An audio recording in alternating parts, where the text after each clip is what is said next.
Well, good afternoon, everybody. I'm very pleased to welcome you to an iNACOL leadership webinar. Today's topic is Course Access, Improving Student Access to Advanced Coursework. And my name is Maria Worthen. I'm the Vice President for Federal and State Policy at iNACOL.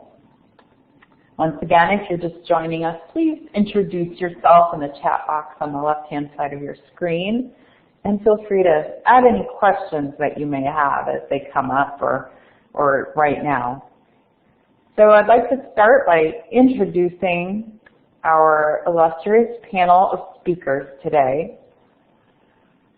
So Dave Lefkowitz, who is otherwise known as Lefty, serves as the Assistant Superintendent at the Louisiana Department of Education, where he is co-leader for the Jumpstart and Course Choice innovative programs for transforming career and technical education. And Lefty is also part of a national effort to create a small business and entrepreneurism industry-based credential that all high school students are capable of attaining. In his previous career as a corporate executive and management consultant, Lefty helped large private and public sector institutions transition from monopolies to competitive, customer-oriented enterprises. And Lefty graduated from Yale University, where he studied military history and earned his Master's of Business Administration from the Stanford Graduate School of Business. Welcome, Lefty. I'm going to now introduce our second speaker, Steve Osborne, who is the Chief Innovation Officer at the Rhode Island Department of Education. And in this capacity, he leads the agency's Career Education School Transformation, Charter School, and Course Access initiatives. And prior to joining RIDE, Steve served as the Assistant Superintendent of Student Programs at the Louisiana Department of Education. And I suspect this is how Lefty and Steve may know each other. In this role, he oversaw Louisiana's Office of Students Program. In this role, he restructured the office from a traditional state educational agency federal program structure to one focused on providing support to school districts through Louisiana's Empowering Educators Planning for Success initiative. And prior to joining the Louisiana Department of Education, Steve served as the Chief Operating Officer for the University of New Orleans Charter School Network.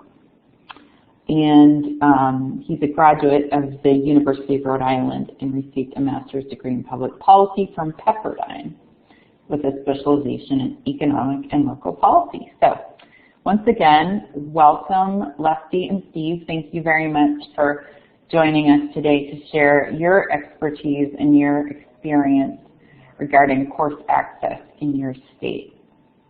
But before we turn this over to Lefty and Steve, I would like to provide an overview of today's topic, which is course access. And starting with some pretty sobering statistics. These statistics are from a few years ago. They're from 2014 from the U.S. Department of Education's Civil Rights Data Collection. And according to this census, the survey of schools, only 50% of high schools offer calculus. Only 63% offer physics. And the high schools in the U.S. that have the highest concentrations of minority students, 1/4 of them do not even offer Algebra 2, and over 1/3 of them do not offer chemistry. And when we think about the basic entrance requirements for most colleges, universities, state university systems that include Algebra 2 and chemistry, maybe physics, this is really unacceptable that we have so many schools, and particularly so many minority kids, that are not having access, through no fault of their own, to the courses that they need to be admitted to higher education without remediation. So this is a huge equity issue. So in districts that may be unable to attract the teachers that they need to offer these courses, maybe they're rural, maybe they have few resources, Course Access provides public school students with expanded course offerings across learning environments from diverse and accountable providers.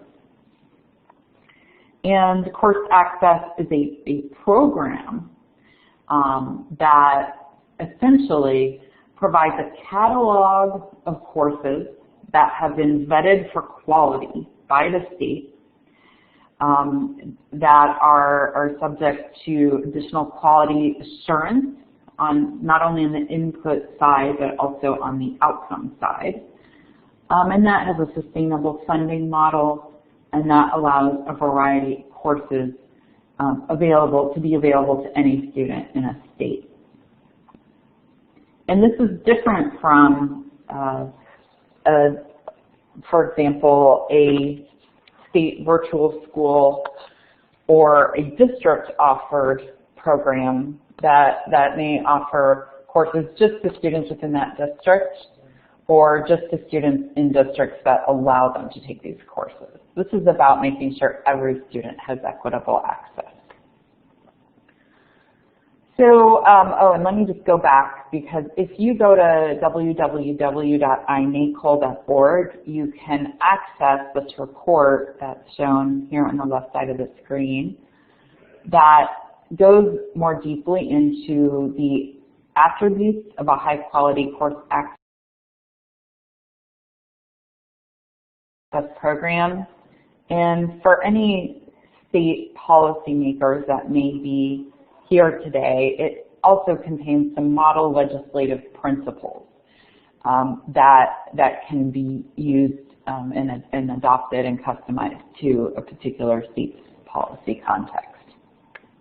There are really four essential aspects of a high-quality course access program: equitable access, sustainable funding, and a focus on quality, as well as stakeholder engagement. And this is what differentiates Course Access from another type of program that offers supplemental courses.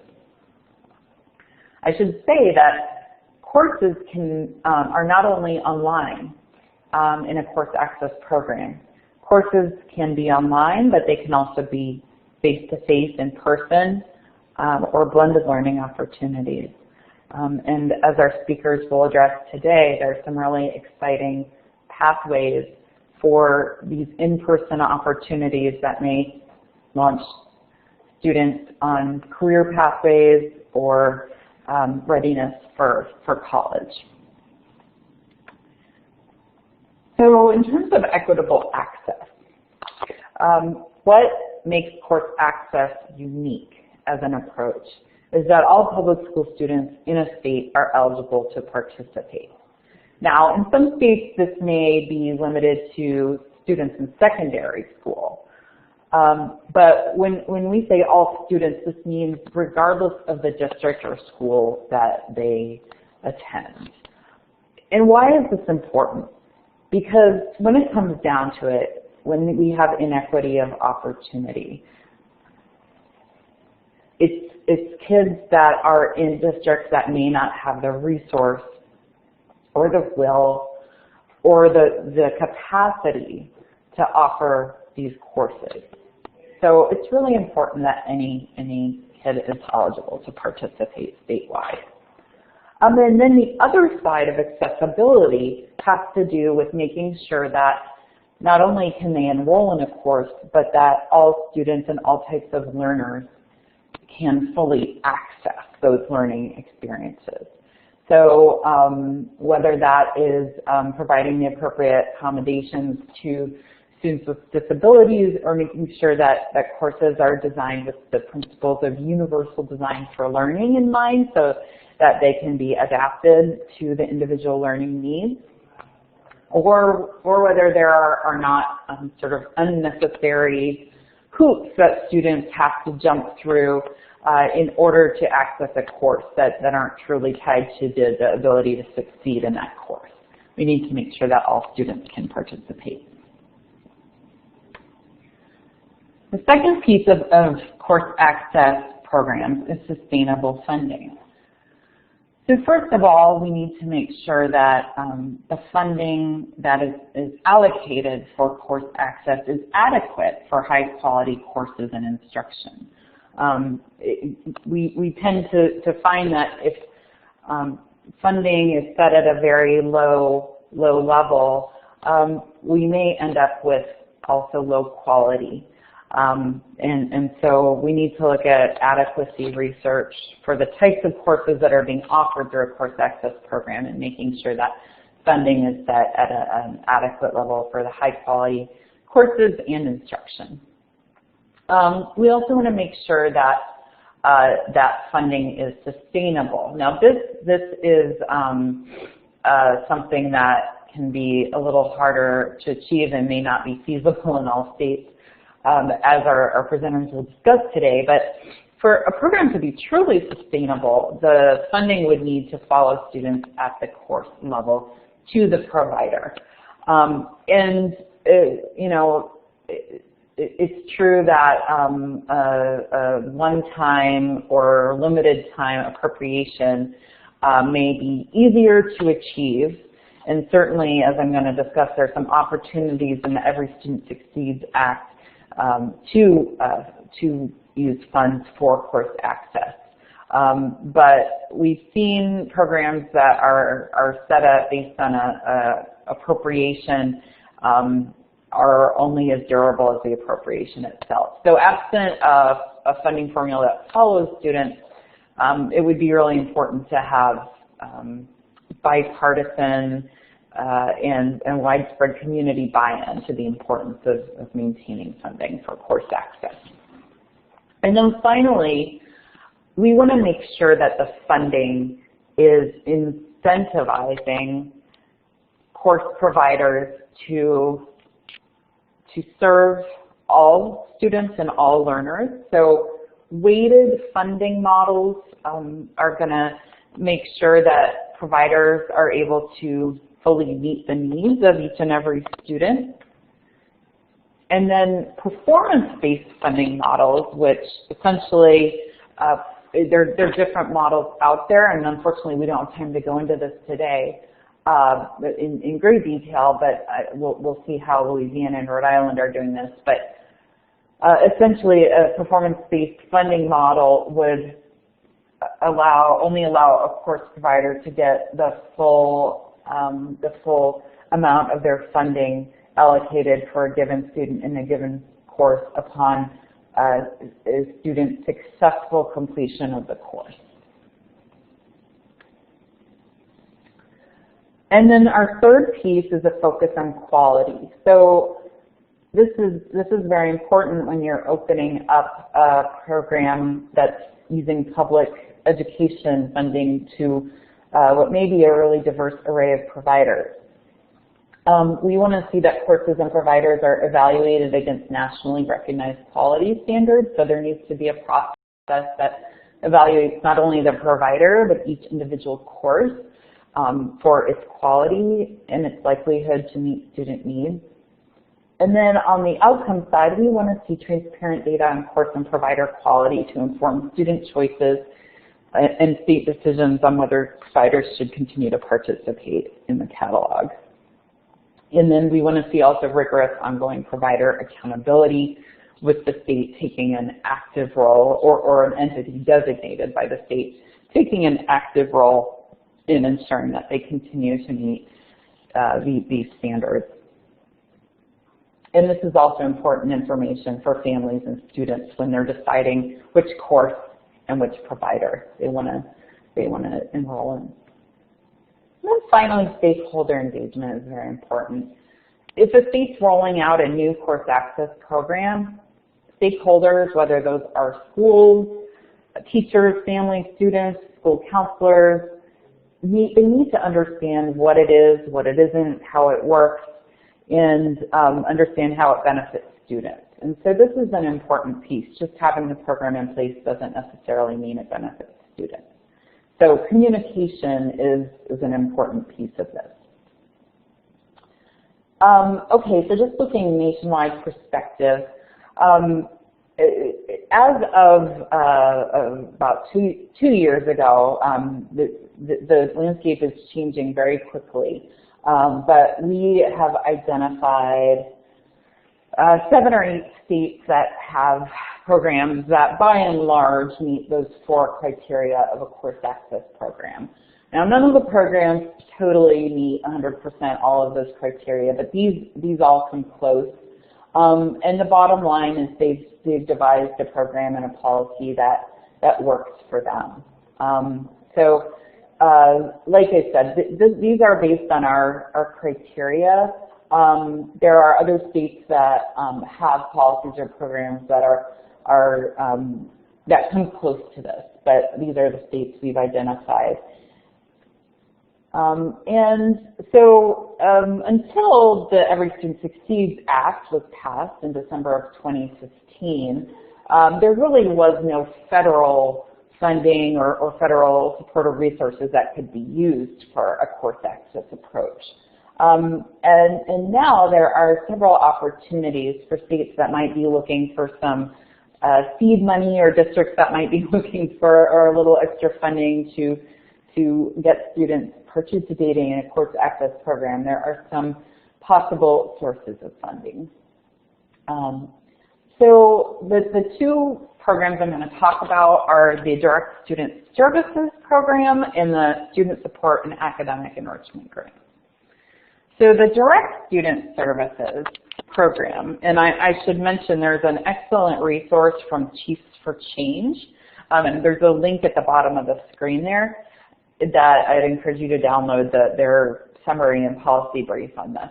That goes into greater detail on the Direct Student Services, but this is a new program within the Elementary and Secondary Education Act that allows states to set aside 3% of their Title I funding and subgrant those funds to districts with the most schools in improvement status that the state has identified through their new accountability system.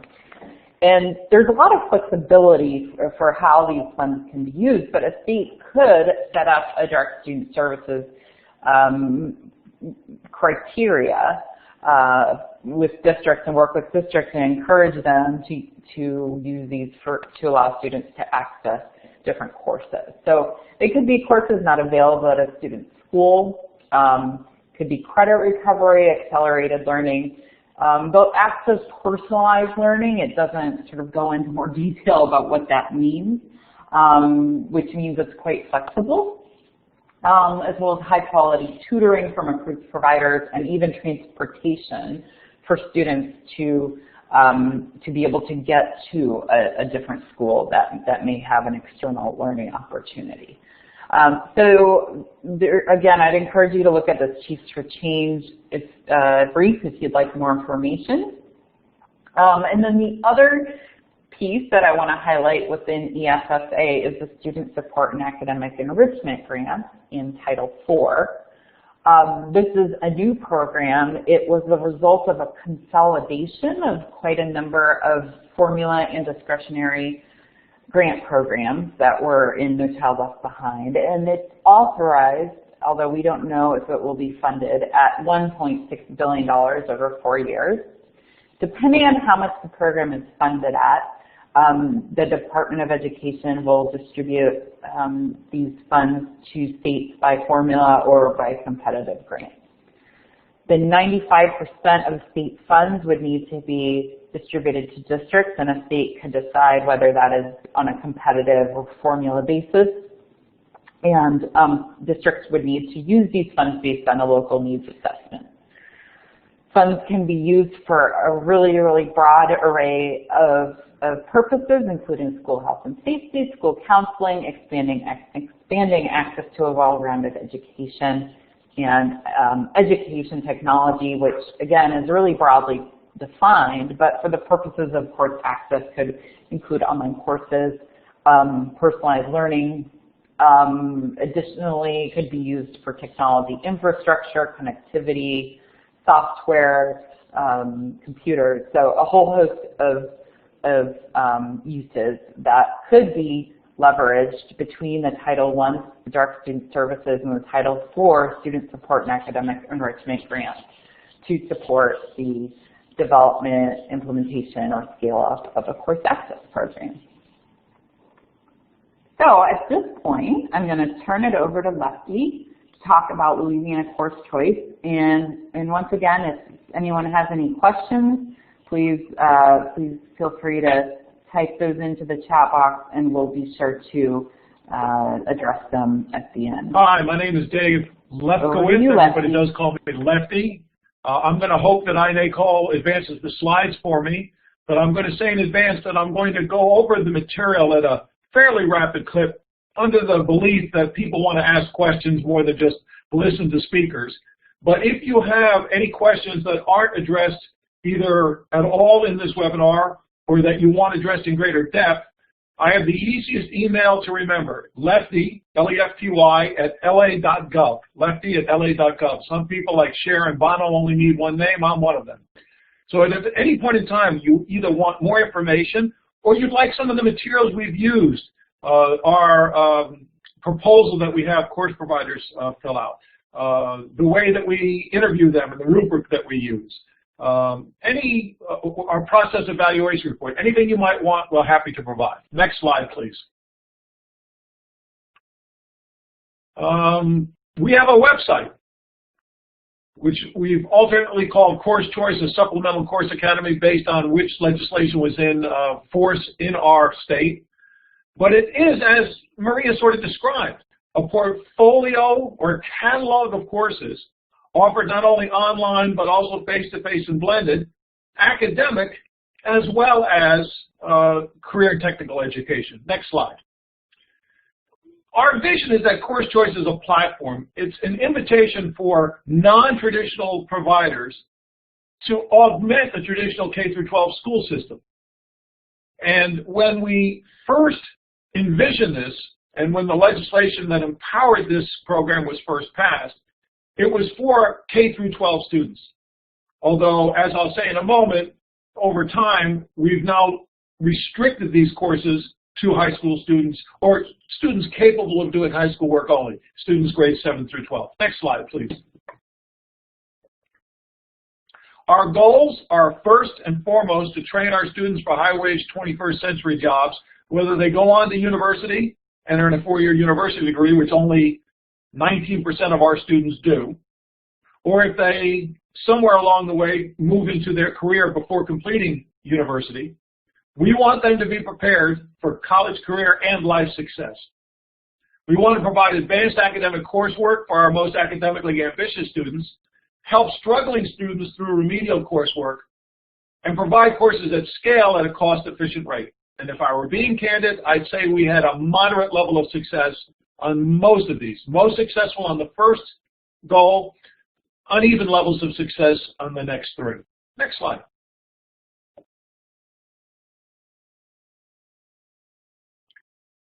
I was originally recruited to come to Louisiana when legislation in 2012, 8 short pages of legislation, created the foundation for an extremely comprehensive course choice program. Grades K through 12, complete family choice, up to 75% of a student's public school funding could be allocated by parents and students to the courses that they wanted, and the money would follow the student. This was a comprehensive program that was bitterly opposed by the school districts and traditional educators.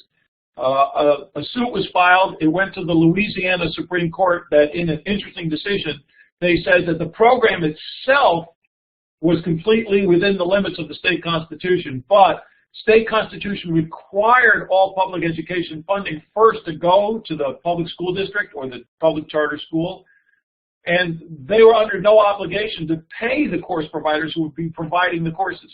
This clearly sapped any enthusiasm course providers had for participating in the program. We scrapped the program, and within a very short period of time, a couple of weeks, came up with a first iteration of course choice. This is our phase 2, where we had an opt-in program. Choice was determined by the districts. The districts chose which students would participate and which courses they would take. And it provided the type of one-time limited allocation funding Maria talked about, which is not sustainable. Phase 3 is now. And for the last several years, all districts participate in course choice or supplemental course academy. Choice is still determined by the district. There's an extended catalog, but as I'll say in a moment, with relatively narrow enrollments. Students don't really experiment that much, and frankly, we haven't done much to bridge the type of gaps in course access that Maria spoke about in the first couple of slides. But the way that public education funding works in Louisiana, this funding, this supplemental course funding, is now embedded in public education funding for a sustained period of time. One year there was an allocation that was a supplement to the fundamental amount in the public education funding formula. This year, even though Louisiana is once more in a profound budget crisis, there is at least some talk of expanding the amount of money in the sustained public education formula for course access, course choice. But we are now, at least, if we're not perfect in terms of parent and family choice, we are sustainable in terms of our funding. Next slide. Although we have an extremely broad catalog, I'd say 90% of our course enrollments are in the top 2 bullet points. Standard test prep, ACT prep in our state, and some now increasingly work keys prep. And that's because our school accountability formula rewards how well students do on their ACT test or their work keys equivalent. And essentially all juniors in Louisiana take ACT and perhaps also work keys. And so schools want their students to do well. Candidly, I sort of have a mixed feeling about this. It's not a very imaginative use of course access funds, but when students do better on their ACTs, and students do score higher when they come through these standardized test prep courses, it opens up more opportunities for them. So it may not be imaginative, but in its very narrow way, it's effective. Dual enrollment courses are funded through the supplemental course allocation, and that's a subject all of its own for another time. Although there are a relatively limited number of enrollments in face-to-face career and technical education courses, these are among our most encouraging success stories, because these are students who, upon attaining an industry-promulgated, industry-valued credential, immediately leave high school and are able to enter into a high-wage, high-demand career. And then there's a smattering of other courses. One that we like the best is the Bard Early College liberal arts seminars offered in New Orleans to New Orleans high school students. Wonderful courses. As a liberal arts major myself, I couldn't encourage them more, and it's really high quality of instruction and student achievement. Next slide. So we're going to hand it off to Steve now, who in fact is both a former colleague of mine and a friend. But I will tell you that if we had to do all over again, if I had any influence in legislation, which is zero, I would have restricted course access to a high school audience, because really it's a more natural fit in a school environment, in a school schedule where students move from course to course, as opposed to in elementary school where typically students are moving as a cohort among courses. And if I had the opportunity to do it all over again in Louisiana, I would do what Louisiana did, which is start with a willing base of users and start with a catalog of the most clearly needed, most valuable courses that are lacking from the portfolio or the catalog that many schools have. So with that set up, let me hand it off to my friend and former colleague, Steve Osborne.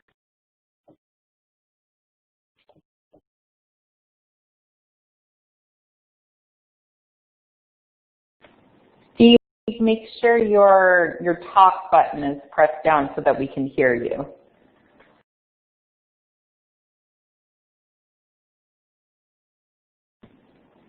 Okay, Steve, can you hear me?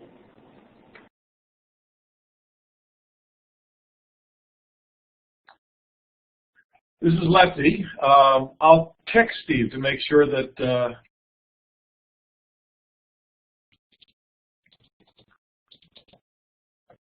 All right, sorry folks. Well, while we're figuring that out, I'll just jump in and speak extemporaneously.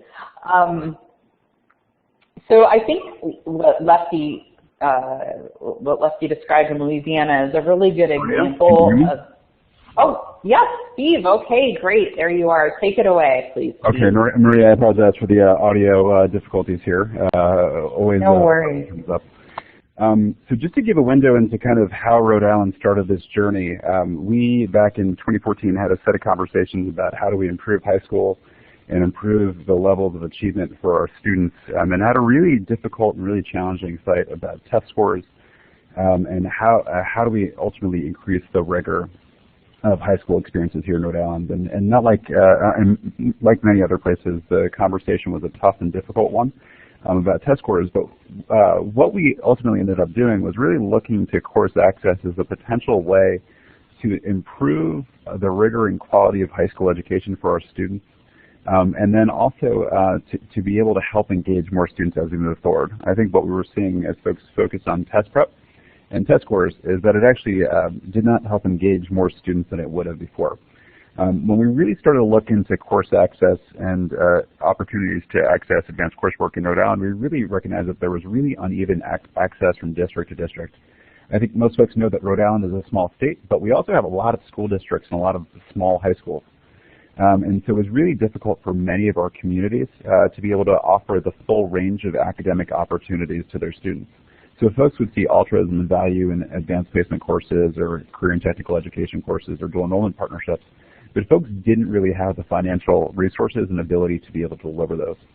Additionally, one of the things that we had seen in Rhode Island is students who are engaged in pathway experiences where there was planned course sequences. Kids were doing very, very well and were becoming engaged in programs of study that were very, very rigorous, but there was a lot of energy and enthusiasm.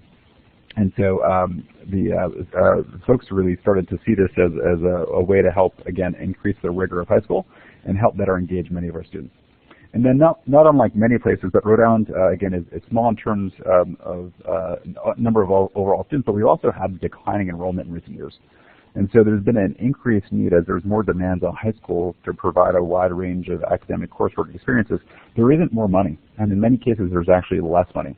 And so we've really looked to course access as a way to be able to open up and expand opportunities at scale without compromising quality and financially impacting budgets in other ways. So what does course access look like in Rhode Island? There's 3 different forms of course access that we're providing to our students. The first one, which has now been in place for about 5 years, is related to career and technical education. In Rhode Island, any student living in any community can attend the career and technical education program of their choice. This, for some students, may just be 1 or 2 courses, but for a handful of students, about between 600 and 800 this year, they have the ability to change their school to be able to take the career and technical education course of their choice. So if a student, for example, wants to participate in the cybersecurity P-Tech program located in Newport, Rhode Island, a student from any community in Rhode Island would be able to enroll in and go to that program. Secondly, in 2015, we created, with the help of the Governor's Office, the Prepare Rhode Island Dual Enrollment Fund, which provided unlimited dual enrollment access to all high school students in our public higher ed institutions. Last year was our first year, and in the first year, we more than doubled the number of high school students earning college credit as a part of the high school experience. And then the third and final piece, which we'll talk about more deeply, is the Rhode Island Advanced Coursework Network, which we developed to provide students course-level access while remaining at their high school. So the Advanced Coursework Network is a little bit of a unique, we took a unique approach compared to other states. Unlike Louisiana and others before us, as we developed this administratively, this did not come from a legislative mandate. So part of the challenge that we had was, first, how do we fund this? And what we did internally is we looked at and repurposed funding from within the department that was going to be spent on other initiatives to be able to help support course choice. The second piece, in recognizing that we wanted to be a little bit, the climate for risk was a little bit less for us compared to other states, is we limited our potential course providers to 4 different groups. We have Rhode Island existing school districts, our Rhode Island-based nonprofits, the private colleges and universities, since our publics were already covered. And then we wanted to make sure that we covered our WIOA, which is the Workforce Opportunity Investment Act, which covers a lot of the Department of Labor and Training and workforce development work. And we wanted to make sure that our programs that provide workforce development training to adults who are 18 and unemployed would be available to our students who were in high school and knew which path they wanted to be on. What we really tried to do was take our charter approval process and mimic that for our advanced coursework network providers to be able to make sure that there was a high bar of quality for the folks who went through that.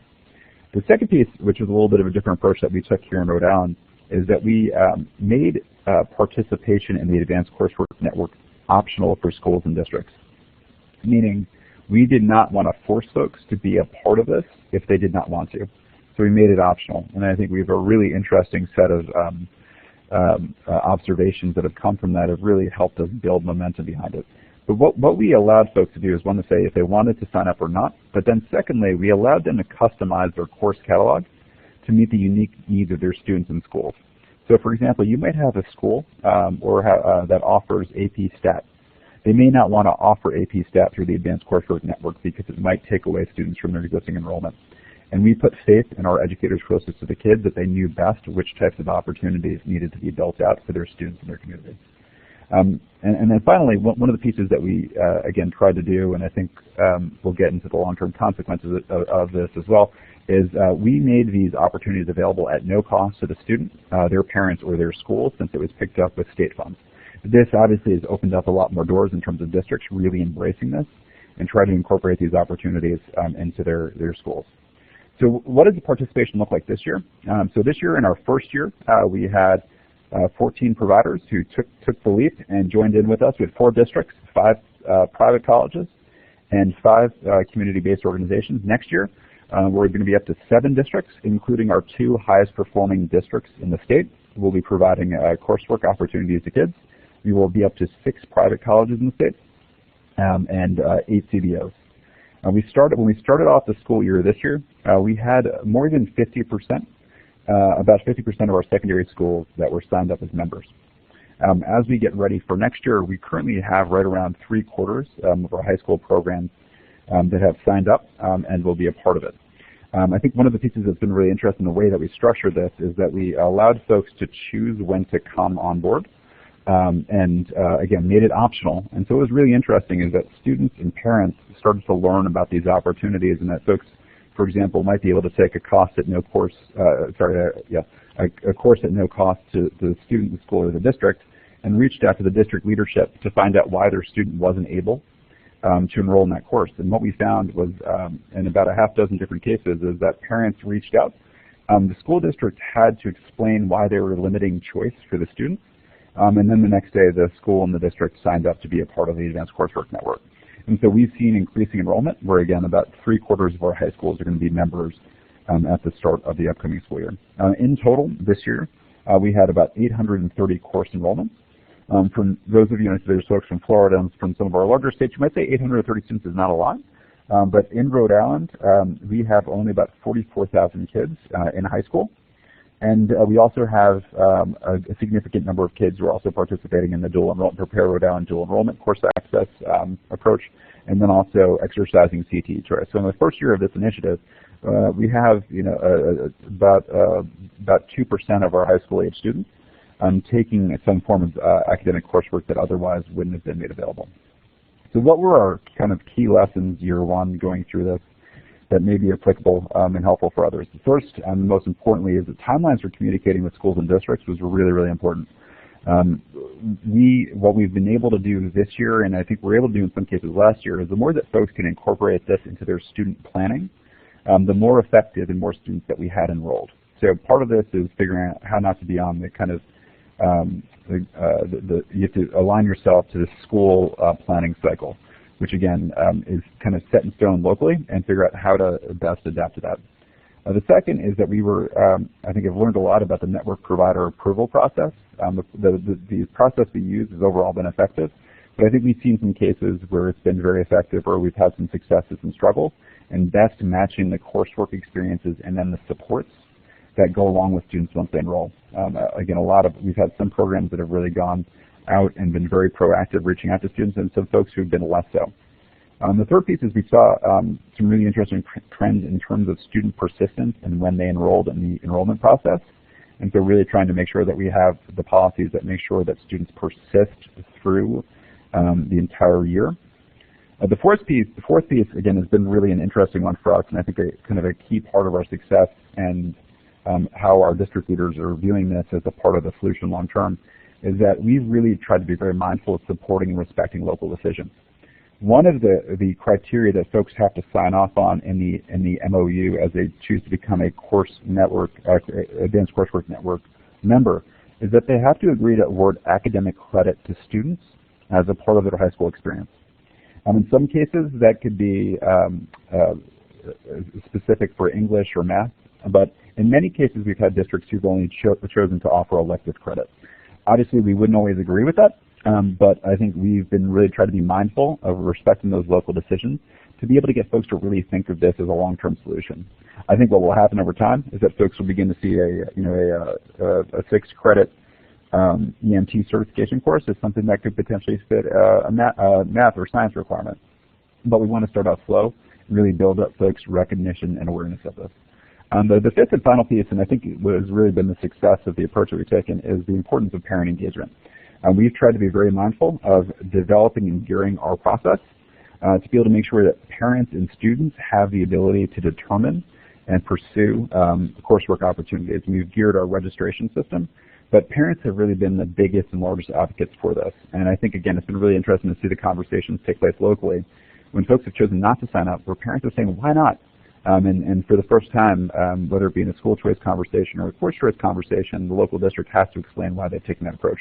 But parents have really been our key advocates for this, and have been a key part of making this successful, where parents are now seeking out coursework opportunities for their students and enrolling them in a way that they've never been empowered to do in the past. So what have been the benefits for us here in Rhode Island? I think first is the conversation related to choice, both in Rhode Island and I think nationally, has really focused a lot on school choice. But I think what we're seeing here in Rhode Island is that for many students, they want to stay in their local high school with their friends in their community, but they want to pursue the course experiences that best prepare them for their future. And through the Advanced Coursework Network and our other course access initiatives, is that students are given the opportunity to stay enrolled in their local high school and being challenged by the experiences that best prepare them for their future. The second piece, and I think this has been largely because of our approach of not being heavy-handed and not being prescriptive on this, is that the Advanced Coursework Network courses has really been viewed by our district leaders as an asset. Folks now see the opportunity to leverage these existing partnerships. We're, with our 14 providers this year, is that to individually negotiate each one of those partnerships would be very, very cumbersome and very, very challenging. And district leaders now have the opportunity to really challenge their students academically in dual enrollment courses or career and technical education courses or in AP courses that they otherwise wouldn't have been able to offer, that they can now do in a way that is scalable and effective without draining other local resources. And then the last piece, which has been really, really very exciting to see, is that the Advanced Coursework Network has really been a way to connect existing great work in Rhode Island without trying to replicate it. One of the things that happens far too often in K-12 education is folks will see something in the college space, the workforce space, or perhaps in another high school that is working and is successful. The beautiful thing of the approach we've taken here in Rhode Island is that instead of trying to replicate a really successful AP offering or a career and technical education course, which may be very, very expensive, is that folks have the opportunity to leverage existing relationships and existing partnerships to provide direct access to those partnerships instead of trying to do it and make those investments. And again, in something like career and technical education, to invest and do, let's say, the most popular course for us this year has been a 6-credit ENT certification course, where students at one of the local private colleges receive their certification in 6 college credits If you were to invest in a partnership like that locally, it would cost you hundreds of thousands of dollars. But because we've been able to work with the private college, negotiate down the rates for their tuition, is we're able to offer those opportunities for the students at a very, very reasonable cost, which actually comes in much lower than if it were a 1/6 of the students' state and local per pupil. So we've had a really exciting year here so far, kicking it off, and have really the most exciting piece has been having folks, as they plan for next fall, is really deliberately leveraging this as a tool and a resource to be able to help round out their programs of study. So I'll pause there and turn it back over to you, Maria. Great. Thank you so much, Steve and Leslie. And Steve, it's particularly interesting to hear what Rhode Island's been doing. INACOL did a lot of in-depth research on course access, culminating in the report that we published back in 2014. And most of the work in Rhode Island occurred after we published that report. So it's really great to hear about how the program has developed. And interest in course access is starting to spike again because of the opportunities not only in ESSA, but also we're seeing an increased focus on choice in Washington, D.C. Choice has been a central message coming out of the current administration in Washington at the U.S. Department of Education. And the point you made, Steve, is very important, which is that choice doesn't have to just mean moving to a different school building. And in many places, that's not even an option for students, or it's not something they want to do because of various other reasons. So to be able to bring choices to students in their schools is an important part of the choice conversation that needs to be happening. And thinking about how we can improve schools, improve education for kids, meet kids where they are and meet districts where they are is really, really important to think about how we can do that. And course choice offers, or course access, whatever you call it, offers a really excellent opportunity to explore that conversation. So at this point, I would just want to invite folks who are attending today. We have about 12 minutes left to have the chance to ask questions. Whether you have a question about what's going on in Rhode Island or in Louisiana, or the opportunities under ESSA, or just some of the basics on course access, I would invite you to type any questions that you have in the chat box. And while we're waiting for folks to add their questions here, I certainly have a few of my own. And so let me start with, this is a question for both Leslie and Steve. So in both Rhode Island and Louisiana, you both mentioned that you have districts that have become course providers. And I know there's a number of folks from districts listening in today. And so what kinds of opportunities are these districts offering in terms of courses and learning opportunities? And what type of capacity does a district need in order to become a course provider? Steve, you want to take that first? Yeah, absolutely. So yeah, we've had, and I think we've had a good number of districts who really understood this concept from the beginning. But the beauty of this is that districts really don't need to do anything new, other than add some very slight administrative functioning. But it's really, the idea is that you take the great things that you're doing already, that you've invested funding and development and resources in, and then make it available to more kids. And we have some folks who offer the courses during the school day when they already offer it. We have some folks who offer the opportunities online or virtual. And then we also have folks who offer courses in the afternoons, evenings, and weekends. And so the piece is really finding that program that you have that's at your school that's exceptional, making it available to more kids, and then working with, usually there's been a designated leader at the district to kind of handle the administrative functions in terms of billing us for tuition and things like that. The most common opportunities that we have are AT courses. We have a good number of folks offering AP courses that they've developed locally that, again, they may only have 15 or 20 kids in their high school doing it. But by offering it through the Advanced Coursework Network, we're able to enroll another 15 to 20 kids and generate the funding from that. We also have a handful of folks doing concurrent enrollment courses, and those are college-level courses taught on a high school campus by a high school teacher. And so a lot of students have been really interested in that. And then we do have, through the CTE work, we have a tremendous amount of access to our career and technical education programs. And I would just say in Louisiana that the early promise of schools sharing their capacity with other districts in their region, we never capitalized on that. When the program was reformulated, we lost that opportunity. And in other states that have course access, school districts need to be the sponsor for online course providers. So a school district will say, we offer online courses, and it'll be OdysseyWare or Apex Learning or Edgenuity. We haven't needed to do that in our state because we have those course providers serve the districts directly. I will tell you that we're going to take another run at having school districts share their capacity.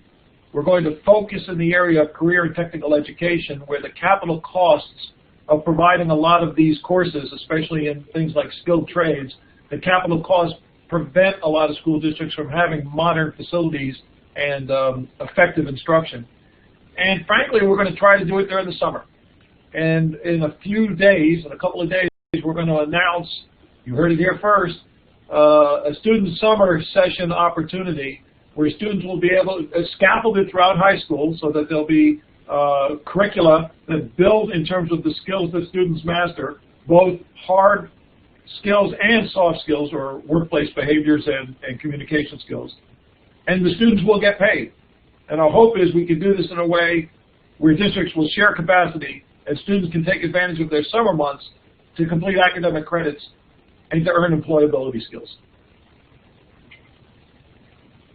Thank you. And just there's a question here from Lauren in the audience that I think is really relevant to add to what you both said. And she's wondering, how are you facilitating these courses? So you've mentioned some of the face-to-face courses, some of the career and technical. How are you doing online courses? Are you doing blended courses? What are your standards of quality for facilitating these courses? So it's a really good question, and so I'll start off with the non-answer answer of it depends. So I mean, we have kids who are on college campus taking courses. We have students that are on high school campuses. We have students who are doing online or virtual experiences. What we've really tried to do is to kind of create this space where folks who meet our bar and our level of quality are allowed to provide students the different course experiences. And so it really does depend on the mechanism, but it's what that organization feels is the best way to be able to provide their services. And so we're not saying that there is one approach, versus another. That's the right or best one. What we do is we really do evaluate them as you would. And again, it's a very similar process that we use to charter approval. To measure the quality of the academic program. How do they make sure that they're helping support students to success? And then once we're through this year, we're going to really evaluate the success that programs we're able to accomplish in helping students, whether it be earn college credit, earn the credential, see how students do on AP tests, things like that, to be able to measure success. And then in terms of teachers, so the way that we have it set up is as a part of the RFP process, course providers propose a price for their course experience. And then we do have a pretty significant range on that. I think our lowest one this year was around $200. The highest one, I believe, was in about the $1,800 range, and that was for that was the example I used, which was a 6-credit college course with an EMT certification. So a lot of fixed costs that go into providing that. And the provider is responsible for hiring the teacher. In Rhode Island, we have required that they do have a certified teacher of record. There are some exemptions in our state regulations related to dual enrollment courses where dual enrollment teachers do not need to meet teacher certification requirements because they meet the standard and quality of the college accreditor. So there's a lot of nuance to it, but it is folks locally determining who's the best folks to be able to do that. But I think we're really trying to help support the space and let folks come up with the right solutions of how to deliver their content and educate students. And this is Lefty. In Louisiana, we measure 3 things: student engagement, student persistence, and student success. I know this sounds commonsensical, but it's true. If a student doesn't engage promptly with a course provider at the beginning of the semester or the school year, that's not going to be a successful student. So we measure how quickly the course providers engage with their students, whether it's online or face-to-face. The second is student persistence. Do the students actually make it through the semester? And we space out our payments 50% at the front end and 50% upon successful completion. So there's a real strong motivation for the course providers once they engage the student and earn the first 50%, to earn the second 50% by keeping the student engaged. And then lastly is student success. We look at the grades that the students get, understanding that there's the temptation for grade inflation, although one way we fight that, and I know Rhode Island does this as well, is we don't require a student to get a passing grade in order for the course to be deemed successfully completed. It was completed, the kid just earned a failing grade. And we do that to avoid the temptation to just pass students along. And we have enough experience with these providers that we know when grades are being inflated and when there's a reasonable distribution. Our grade distribution for course providers is not significantly different from that of the state. In fact, the failure rate is a little bit higher for reasons I think we understand. So it's student engagement, student persistence, student success. Yeah, could I just add one piece too, that in terms of the approach that we took, and I think it shows up a little bit in the name, but I think we have tried to provide course experiences that lead to externally validated credentials or experiences. And so, in Rhode Island, it isn't just a student sitting through a math or a science course that's fully at the beck and call of the course provider, but we've tried to align it to things that are aligned to post-secondary outcomes that matter for students. So really trying to focus on building out things in the AP space, building out things in the dual enrollment, and the industry-recognized credential for career and tech ed. So we've really tried to align our experiences so there is a clear measure of quality that isn't as subject to the grade inflation and things like that. All right, and then another question related to that. So we've got 2 questions here from Kim related to the providers and the courses. So do you certify the provider so all their courses can be listed, or is each course approved individually? I know in Louisiana you do both, Lefty, if that's correct. Right. We approve the provider, but that doesn't give them a carte blanche to offer any course in the world. So after they're approved, every year they apply to provide whatever courses they think there'll be a market for, and then we select among them. Yeah, we also do the same approach where some folks may not have all of their courses approved. Yeah, okay, great, thank you. All right, now I'm going to go back to a question that we got from Thomas. What methods did you use to ensure that students were aware of these academic opportunities? Is it up to the school district, or do you use different methods? And Lefty, I'd love it if you could talk about the counseling program that you have in Louisiana. And then Steve, if you could talk a little bit more about how you are getting the word out to families so that they put pressure on the districts that aren't yet part of the network to participate.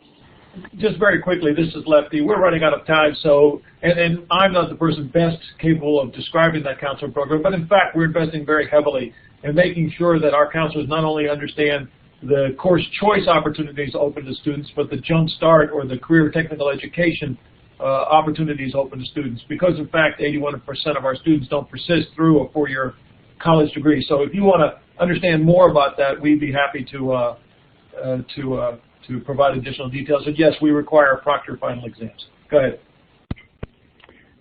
So in Rhode Island, we've tried to get it out in a couple of different ways. One, we've leveraged our size as a strength, and so we've really tried to do a lot of different school events and registration fairs in our schools to get schools to accept it. And we really put a big focus on our urban community that have our most underserved students, where our team has helped set up events and registration fairs to get kids in there. We did notice some things related to persistence of students who signed up at the registration fairs. That's the only thing I would flag.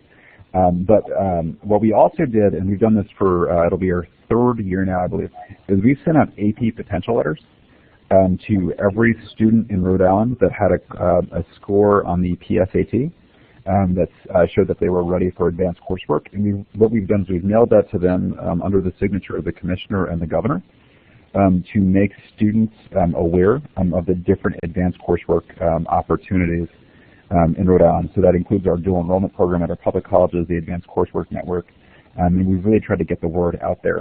The other piece that has just been really great with this is just word of mouth on this, is that there's so many parents who look for opportunities for their kids who are paying for them themselves, and once we've been able to get some parents in here, they start talking about it and the word gets out. And so I think we've really tried to inject it in the conversations that we have, but it's really started to get out there when parents are finding out about free, after school, evening, weekend courses that their kids can take and earn college credit at no cost. And so that's really helped get the word out there. And then, the piece that's really fitting for next year is our school leaders and counselors that are being really mindful of using our course catalog as a way to round out the educational experience for our kids. Great. Well, I just want to thank you both for your time. Unfortunately, we're out of time. We've got a few other great questions, but unfortunately, we don't have time for them today. But I would just encourage folks to write down the email addresses that are up on the last slide here, and please feel free to get in touch with any of us if you have any questions. And I'm happy to referee any of those questions if you don't know who to talk to, or if you'd like to be connected with one of the other states that are doing course access. So again, thanks Dave, Lefty, thanks Steve, and thanks to all of you for attending today. We truly appreciate it, and I hope you have a wonderful rest of your Tuesday.